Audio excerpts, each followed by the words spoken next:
ఓ ప్రశ్న అడిగారు సరదాగా, ఏమంటే ఆడవాళ్ళకి పెళ్ళైతే మంగళసూత్రం ఉంటుంది, ఇదివరకు ఉండేది లేండి, ఇప్పుడు ఉండలేదు, అది కూడా ఫ్యాషన్ కింద. ఇప్పుడు మంగళసూత్రం అంటే రోజుకో మంగళసూత్రం, ఆకుపచ్చ చీర కడితే ఆకుపచ్చ గొలుసు, ఎర్ర చీర కడితే ఎర్ర గొలుసు, తెల్ల చీర కడితే తెల్ల గొలుసు. ఎప్పుడైనా శ్రావణ మాసం వచ్చినప్పుడు మంగళవారం శుక్రవారం సెంటిమెంట్ కాబట్టి మంగళసూత్రం వేసుకుంటారు, బాగుండదని నోములేదు.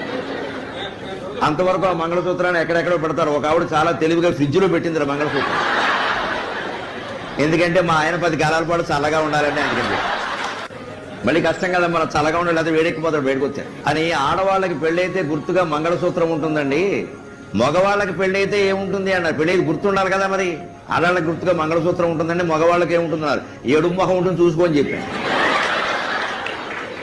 సభలో కూర్చుని ఎన్ని జోకులు వేసినా నవ్వకుండా ఏడు మొహం పెట్టుకున్నాడంటే వాడికి పెళ్ళై 10 ఏళ్ళు అయిందని అర్థం. ఇక